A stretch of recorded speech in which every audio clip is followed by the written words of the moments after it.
It's Friday afternoon. Oh, man. On the Audible, Joe Rose riding shotgun with me here. We're in the team auditorium. Joe, remember how much our auditorium wasn't quite this nice? But you remember how much we got yelled at in this meeting? That's all I think of, getting called out. Oh, my gosh. Nothing worse than getting called out in a team meeting. I didn't mind if you got called out in a position meeting, even the offensive side of the ball, but when they brought you guys over as a whole team and you got called out specifically or individually, never liked it. No, never good stuff. But I tell you, there's some nice digs in here now. Nice, comfortable. It would have been easy to sleep in these chairs. Yeah, you could have done some great sleeping. It wasn't so easy to sleep in those chairs, although we figured out how to do it in those other chairs. Put the lights out here. I'm gone, man. This is comfortable. It's the day after Thanksgiving. Joe, how was your Thanksgiving? Very nice. You had a bunch of family over? It was excellent. I did. Excellent. Ate too much. Drank way too much wine. Still a little hungover right now. I hate to say it, but I'm going to say it. You know, I could tell when we started, you were a little quiet. And you were a little quiet. And I go, you did a little drinking. He goes, yeah, I did. Yeah. I must have had at least drank 2 bottles of wine myself, maybe more. Well, I hope it was over more than just a couple hours. No, we started at about 5:30 until I don't know what time. Okay. Yeah, I don't know time? I don't know time. Okay. That's what it is. That sounds good. What time I do know is 1 o'clock on Sunday. Dolphins head up to New England to play the Patriots. And Joe, it was a rough week last week. Yeah. By the way, congratulations to your son's wedding, Garen's wedding. You're in the Dominican Republic for the wedding. And, unfortunately, you missed, maybe fortunately. I don't wish that on anybody. No, I was going to say anybody I dislike. I wouldn't wish that on him. That'd be tough, Bo. So somehow, this is a football team that turned the ball over 5 times last week. If you count the last, no one really counts that last one, but statistically they did. And they're playing against a New England team, Joe, that's turned the ball over 5 times all season long. Yeah. And you've got to think that if the Dolphins are going to win this game in New England, they've got to win it by getting some takeaways. Right. Bo, you look at the numbers and just look at the key numbers of what New England does. And Brady, here he is again, 2 interceptions all year. Yep. You look at their defense and what they do.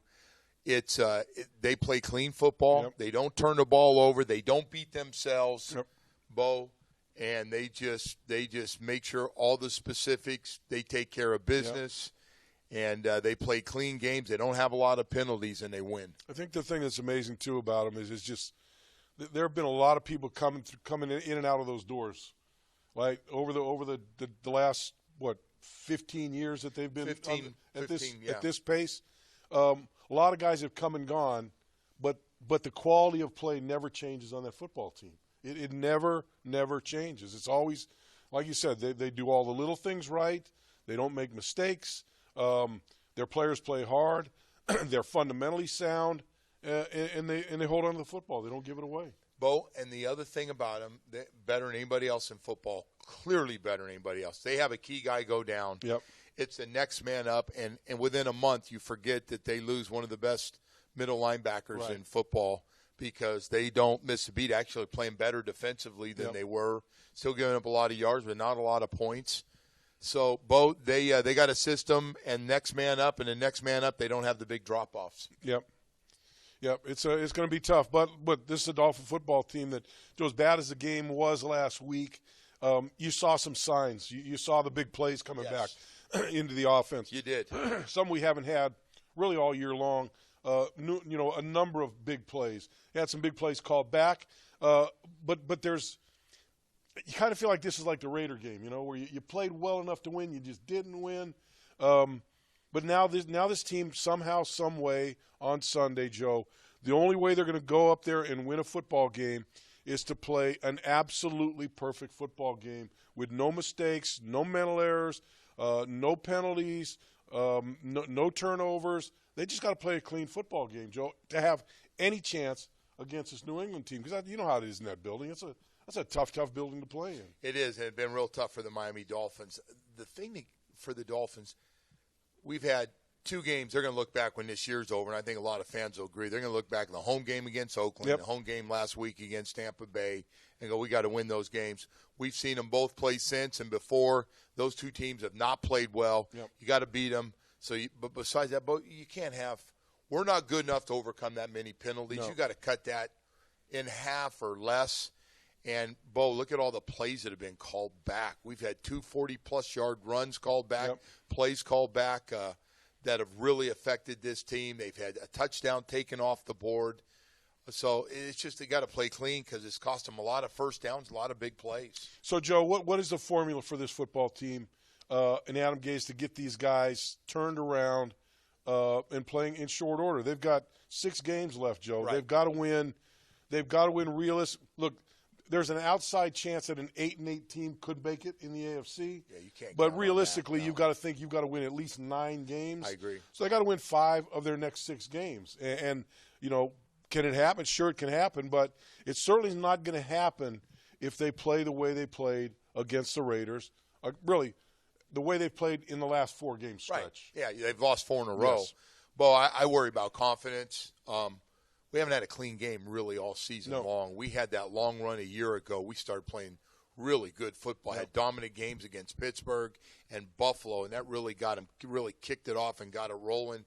Played good against the Jets, but we haven't had any games at all this year close to them. We've had some good halves, had some great quarters for some comebacks, but not the complete game. They're going to need a complete game starting this one. We've talked about fast starts, talked about being able to score, not turning the ball over. I'll tell you one thing. You turn the ball over 4 times and a half against these guys, you might as well not come out for the second half. You turn the ball over 4 times, you're down 28-0. That's right. Against these guys. Tom Brady will make and you may get lucky and they may kick a field goal on one of those and not score a touchdown. True. But other than that, it's that's a death warrant if you go up there and turn the football over like that. Black man game. If we finish with 5 to 6 wins, if we finish with 5 or 6 wins, is Gase on the hot seat? Just recently I've had people start asking, "Hey, is Gase?" I have too. I've been asked that. What's going on with Gase? Is he on the hot seat? Is he? I don't think so. I think everybody in this building believes he's the guy. I think everyone in this building believes that he's the guy that can get this team going in the right direction. But, Joe, this has been one of those seasons where it was the complete opposite of last season. Last season, the Dolphins got into close games. They made the big plays. They got the big turnovers when they needed to. In every close game they were in, virtually every close game they were in, they won. And this year, the Dolphins have been in plenty of close games. More times than not, they've lost those games. Or instead of them making the big plays that allowed them to win the football game, they allowed the other team to make those big plays. So it's, I guess what I'm saying is the difference between 10-6 last year and where they are right now is not that much difference. It's a play here, a play there, a turnover, a takeaway here, not giving the ball away there, a penalty, not committing a stupid penalty that brings a play back. There's not that much difference between where they were last year and where they are this year. Yeah, I think the one thing, and look back and getting blown out in some games and shut out in the games, they have been hammered in a couple of their losses, so throw those out. But, Bo, I think the penalties, just second in the National Football League in penalties right now, with a double-digit at home in those 2 losses against teams like Oakland, who's not playing well. Got a lot of talent, but not playing well. They're having the same problems in Tampa Bay. Just not a very good football team, and they beat you at home. Those are really tough losses. You can't have the penalties. You can't line up and jump off sides and constantly line up in 1st and 15. You can't do that. Nope. We're not good enough to overcome that, to get 15 yards. The big plays have been gone until this last game. We finally got a couple, Matt Moore, Kenny Stills, and those guys connected. But just been a lot of frustration, Bo. There's been no consistency. And then when the offense gets going, the defense can't get a big stop at the end of the game. Yep. Periscope question. If Matt Moore, if Matt Moore plays well, does he get a chance to start the rest of the season? No. Go ahead, Joe. I'm going to try to get my No, I don't think he does. Whether you like the decision or not, Jay Cutler is going to be the starter. He's the guy. He's the guy. Adam Gase is going to stick with him. I would like to see Matt Moore start this week, and it may happen. We're still waiting to find out what the protocol is for Jay Cutler from this concussion to see if he's going to play or not. I know a lot of the writers think Matt Moore will be the starter this Sunday, so we'll see. But once he's ready to go and cleared, he's going to be the starter. Matt Moore knows it. Everybody on this football team is not going to be a surprise, but I would sure like to see Matt Moore get a start and see if he can keep it going from the second half of that game last week. Joe, do you think a little bit about the way Matt Moore played in Baltimore after coming in late, Yeah. beating the Jets. You expected a lot out of Matt Yep. Moore. You go up to Baltimore, and it was a horrendous game. It was a horrendous game from start to finish by Right. everybody. But certainly Matt didn't play the way anybody expected. And you think in the back of the mind of this coaching staff with Matt Moore is that game in particular when he got a chance to start and played that way, and seeing with Jay Cutler what they feel is the better quarterback to start. You think that's somewhere in the back of their minds? Yes, I do. I know. I go back to that, but I'll throw the other part. Adam Gase got to get a feel for some of his receivers and say, let me see, Kenny definitely got a connection. Yep. I think everybody's seen Kenny Steele's numbers with Matt Moore have Yep. been really good. He's got to look at that. He's got to look at the big plays when they have been explosive. One quarter against the Jets, second half against Tampa Bay, and say, a lot of that was Matt Moore. Why don't we just give it a go? And, Bo, would it really affect things? And he's loyal to Jay Cutler, and you're my starter, to say, hey, I'm going to give you a week off, let you get right. Yep. You're the starting quarterback, but we're going to let Matt go against New Yeah. England. I would be for that. I would because too. look, we forget. We talk about the concussion protocol, but he's still dealing with those ribs. You know, those ribs aren't completely healed right now. You've been out there playing the last couple of weeks, and those ribs, they're not getting healed up by you playing. And maybe the best thing for him is, hey, let's sit you down for a week. You let you get your head right, get your ribs kind of healed up a little bit, and see, and hopefully we can get past this New England team and still be in the hunt. Come home and if we, you're our guy, and you come back home for these two next home games coming up. Here's a question: is the difference in the close games this season why Vegas had the Dolphins out of the playoffs? Well, obviously they didn't believe in the Dolphins, and look, as Vegas goes as they normally go, they were pretty much on the spot with what they're predicting. I think what they had the Dolphins is 7.5 wins. I think that was the over number, 7.5 wins. So and where are the Dolphins right now? Pretty close to a position where they're going to win. Trying to figure out where they can get 7 or 8 games, somewhere right around there is what you think is going to happen. I think a lot of that, with Bo, this is team. tough schedule. Yep. Some of it, they looked at the schedule last year, and they looked this year where they had, and the teams are going to be playing in their competition, and felt it was going to be a lot more difficult. And sure enough, there's a lot of the same faces from a year ago. Yeah, there and is. as a group, they are not playing as well. No. Not the same team. No doubt about that. Periscope, Buddy954 is missing their bye week a good excuse? No, I don't think that's a good excuse. Look, they had they played the Thursday night game. They had 4 days off after that. They've given them extra days off when they could. Going into the Monday night game, they had 2 days off going in that game. So I think they've made up for missing the bye week by having those extra days off. I don't think it's an excuse at all. I really don't. I would say disruption early in the season may have been an issue, but I don't think anybody in this building, I don't think anybody in the National Football League is going to go, the reason that we're so-and-so is because we didn't do this, we didn't do that, we didn't, we had to travel more than the other teams. I don't think anyone's leaning on those things or looking for excuses. No, there's no excuses. I mean, the bye week is excuse. Even the hurricane, injury bugs, everybody's dealing with the same things in this league for the most part. You just got to line up and play well. I tell you, the excuse for this football team, and it's not an excuse, but what's going on with this football team is, Joe, they just haven't executed well enough to win football games. To me, it comes down to that. I think they've played hard. I think the effort's always been there. I think the Thursday night game, I think effort was there, but I don't think that their minds and bodies were completely there for that game. I think probably the poorest game from a technical standpoint that I've seen them play was that game.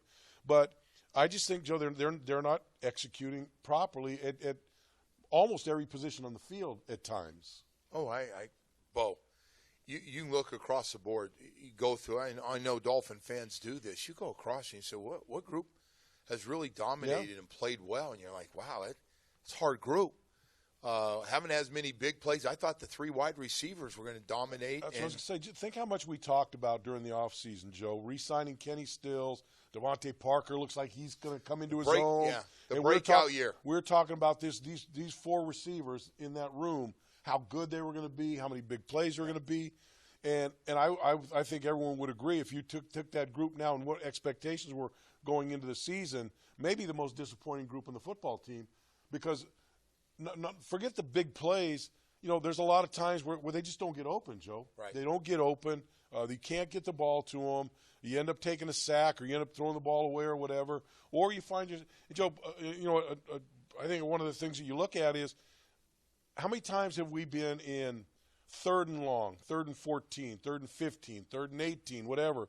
Instead of throwing the ball, hand it to the tailback and run a dive, hoping something's going to happen. Yeah. Got to tell you something about what you believe in your passing game. Yeah. If you're handing the ball off in a 3rd and 14 plus situation. Well, the other part of this has been ongoing, Bo, for the most part through the last decade. Offensive line, we have got to get a consistent offensive line, and get something going there. It's just it hasn't been there. So that's a big problem right now in this team. And Bo, probably this week, there's a good chance Bushrod's not going to play, which means, you know, reshuffle again. You have to go through this. Jesse Davis probably moves into right guard, and Sam probably goes play out right there. tackle. The only other thing is if you took Jake Brendel and put him in there at the right guard. And left Jesse at the right tackle, because I think they're pretty happy with Jesse at the right tackle from what he's been doing out there. Sam's had his struggles when he's come into the game, so I would prefer to find some way to keep Jesse Davis. My preference: keep Jesse out there, find someone in to fill at that right guard position. We'll see defensive tackle position for New England Patriots. They're good. Yep. They're good in the middle there. Yep, big no doubt. Big bodies. Yep. Fred Walker on Facebook. Do you think they should overhaul next season? I think this is a conversation. I'm sure in your radio show, Joe, they've already started this conversation. Oh yeah, we got a bunch of GMs. What are you going to do? Who they going to get? Who they going to get rid of? All these things. I'm not quite ready to get into that conversation right now, but certainly this football team's within 2 or 3 games where that's the only conversation you can have. Sure. About what's going to happen starting next year. But where do you go with your first-round pick? I've already gotten that now for the last week or two. And it's a great question. And you know what? I really can't answer it. I've been asked, who do you think will be the starting quarterback, or do you think it could be somebody coming in? And Stanford have any more tight ends out there? I think they've run they have out. Any more of those 6'6", 245-pound guys that can run down the field? You hit a big area that we've never talked about that's got to be high on the priority list for the first time. They got to go find a tight end. Yep. I'm telling you, Joe, if there's one of those guys there, you know the guys I'm talking about, the guys that you see all the time, 6'5", 6'6", 245. Big receiver, big athletic guy. Catch, can run down the field. I don't even care if he's a great blocker, Joe, to be honest with you. Someone who can run down the field, catch the football, make game-changing plays. I would go after that kind of guy. But, it depends on who's there, and what kind of players they are. But, look, they're within a couple weeks, if they don't turn this thing around and go on a little winning streak here, those questions are going to be really all there is to talk about at that point. I'll give you another one here. Now we're through these games. Everybody knows we've only run for 1 touchdown, which is embarrassing.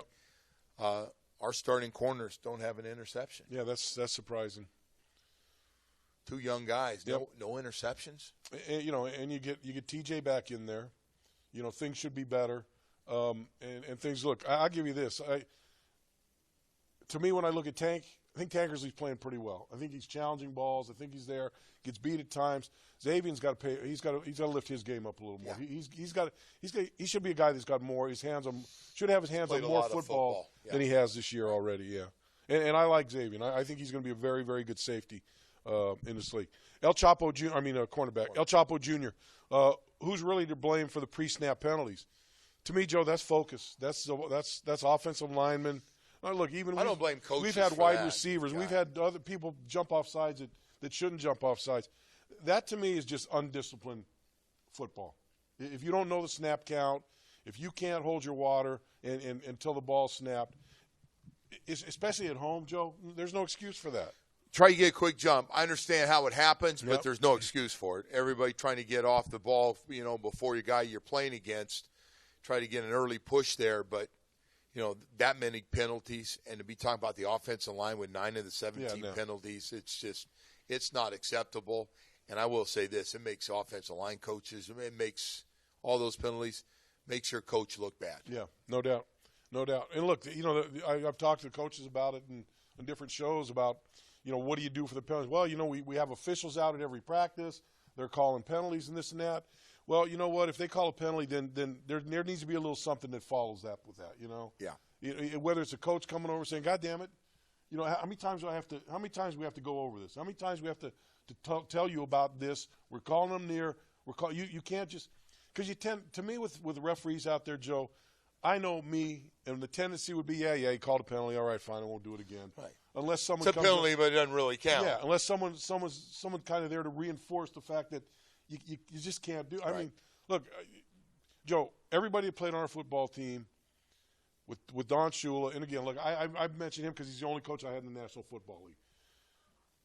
If you got a holding call, Joe, on a play that the ball went downfield 30 yards, what do you think you'd hear when you walked off the field? Oh. First of all, you'd want to walk to the other side of the field. Right. You don't want to walk to that side of the field. Accountability was in capital letters with Don Shula every play.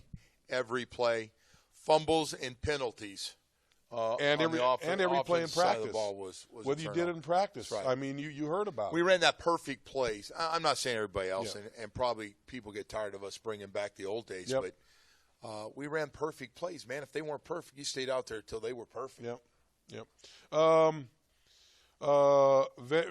Vassal Devros from Facebook. I think that's Devros. But we've been notoriously awful against tight ends, and now we go against Gronk. Your thoughts? Yeah, I've been thinking about that a lot over the last couple of days. Actually, your thoughts are Jared our thoughts. Cook, who did we have last week? I mean, the tight ends have been really been killing us. This guy's having quietly with New England another big season. 5 touchdowns he's got. He's averaging 15, 16 yards a catch. For a big guy, he runs extremely well. He catches extremely well. He's hard to bring down. To me, the only thing you do is try to rough him up, but nobody seems to do that anymore. So, I don't know what they're going to do. They've got to figure something out to do against Gronk, because if not, he's going to run free and kill you. He's killed us every game. He makes one or two big plays every time we face these guys. We played him a couple years ago, and he got shut out in the first half. I was like, wow, they're doing a great job. He came out in the second half and had 4 catches for 100 yards and a touchdown. Yeah, and I was like, oh, that's right. I forgot about that, how good he is. Michael Damper, do you think Devontae is a keeper? Look, Devontae's got he's got the skills to be one of the best receivers in the National Football League. He runs, he jumps, he catches. He's got to find a way to be more. He's got to find a way to be more consistent. He's got to find a way to stay on the field more often and play through little nicks and little dings and those types of things. But I think you've got to. I don't think you can throw him under the bus right now, Joe. I think you got to give him a little more time. You got to keep him. You got to keep him and just cross your fingers that he can stay healthy and you can get him more involved in this offense. He got a high ankle sprain. Looks like he's limping. Then it looks like, all right, he's running okay. And then, he's out. Now he's back in. I thought his numbers, like most people, if he could stay healthy, I thought he's going to put up some big numbers this year. Big yardage. Big number of catches. Not sitting here with 1 touchdown. Yeah, no doubt about it. 10 games. By the way, Joe, what did you eat most of yesterday? Bo, I go back to tradition, and that is mashed potatoes, gravy with corn on top, sprinkled in the gravy. Stuffing? You're not a big stuffing? No, I had stuffing's got to be in there. Yeah. Cranberry mixed in there on the combination over the top with turkey. Yeah, it's awesome. Then I'm full, and then I'm going, I'm full, but am I really that full? No. I go one more time, and then I hit desserts hard at the end of the night. I hit a lot of hard desserts last night, too. And you know what they had with what they had? They had a little charcuterie tray before, Joe, a little salami and the cheese, and the crackers and stuff. I beat that down, man. We had that. I beat that. I like the deviled eggs. Oh, man. Cut off there with this mustardy, and the yolk. Oh, it's so good. What'd you guys have for dinner? Oh, we can't talk. Well, we hope you had a good one while you're sitting Leon, around. what'd you have for dinner? What is it? You're Cuban, right? What's a Cuban Thanksgiving consist of? They do the pig. You do the pig? A lot of people do the pig. You do the turkey. You do the traditional. Yeah. Oh, Bo, we had the sweet ham too. Yeah. Oh yeah. Yeah, I had rice and beans. That's the only thing. That okay. We had rice there too. Yeah. Well, you got half the family Spanish, there you go. So we had to get all that in. We had all the Spanish dishes too, but I stayed with, the family tradition. I got you. Okay. Well, I ate a lot of dessert though, man. Man, I ate a lot of dessert. Hey, let me tell you, but 4 days at a wedding out of the country, and then coming back and hitting things, it has not been nice to me. No. I didn't turn anything down. Okay, why aren't the defensive linemen getting more sacks this year? What changed? I just see guys not getting off blocks. I see guys bull rushing more than trying to make moves. I don't see a lot of games being run between those guys. Is that more trying to keep guys to stay home, keep them in the pocket, collapse? Well, I think that has something to do with it. But you can still run games and keep your lane discipline where you're supposed to be. You just need to be tight doing it. But boy, that has disappeared too, the pass rush. Yep. Hey, listen, this is all part of losing football that we're talking about, and we're talking about all these different areas. And you're right. You stop the run, you feel good. All right. Yep. Hey, they got called out on the run game. Do that better, and then you can't get a pass rush and not making plays in the secondary. Trey Bien, what's the score over there in the Miami game? Come on. 17-7. Pitt. How much in fourth quarter? Ooh, man.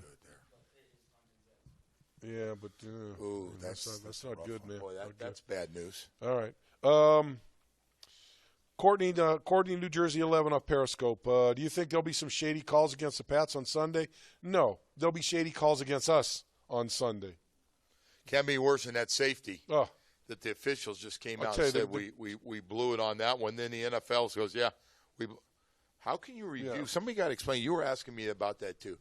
How do you review something? Are we in trouble for this? Because they review those games in New York, right? They've got people that their job is just to review the plays. How can you take the time that they took to review that play, first of all, and call it not a safety, and then the next day say, "Oh, we made a mistake." Yeah. Well, you have plenty of time to look. You can look at it as long as you want to make the call, but then you say you made the mistake then, and then you say it on Monday. I don't get that. I don't get that. Periscope, Fins up 73. Is Bushrod the most penalized on the line? Who will replace him? Well, we were talking about Bushrod, and he's probably not going to play tomorrow. I think it's going to be Jake Brendel or Jesse Davis, and then kick Sam out there. I'd like to see Brendel in and keep Jesse out there, but we'll have to see who's going to replace him. I see on it, just nothing, huh, Paul? Joe, I think he's one of those guys. I think he needs a full year. I think he needs another year in the weight room. I think he needs to work on his balance. I think he gets pushed around a little bit. I just think he's a project that's another year in the making. I just don't think he's ready to play right now. McLovin, what's your dessert of choice? My dessert of choice is anything with ice cream on it. Pumpkin pie. Pumpkin pie. Had a little of that. Pumpkin pie is clearly, for Thanksgiving, way out in front. Yep. Head and shoulders. That's going to do it for the show, Joe. Well, we did get the I got to say, I kind of roughed it through this one. I'm still cobwebs. I could tell. I still got cobwebs in my head. You played hurt today. I did. You were questionable, but you played. Yep. I got up this morning. I caught up. Then for a little while, took a nap. Got up. Took a nap. Got up. Took a nap. Came in here, and when I get home, I noticed you were a little quiet. Take a nap. I'm gonna take a nap. I noticed you were a little quiet. It's one of those days. I noticed you were a little quiet today. Man, I did notice that. Hey, this could call for tonight. A little American Heritage Plantation, Cardinal Gibbons. I'm thinking about it right down the street. I think I might be there, Joe. High school football playoffs going on right now. I might go. Championships. If there's one in your neighborhood, go check it out. It'll be fun. Getting to the good point right now where you got all the good teams in there playing each other. And what about Western? Still alive? Western High School. 2 playoff wins. Yep. And one inning. Yep. And now they're going for a chance they win this one. Step closer to getting that state championship. That'd be awesome. We got Carroll City, Northwestern going to go out. No, we got a lot of good games Cardinal Gibbons, American Heritage is going to be good. There are going to be a lot of good games tonight. I think I'm going to go check one of them out. All right, that's going to do it for the show. We'll be back on Monday, Joe. Hopefully Monday we're talking about a win. It would be so good to be talking about a win against the New England Patriots. For all of us. Get a little life back into this whole place and get everyone kind of thinking the right way. Get rid of that dark cloud in this room. Ooh, it's hanging. No, that's Leon. All right, that's going to do it for the show. We'll catch you on Monday. Have a good weekend. We'll see you then.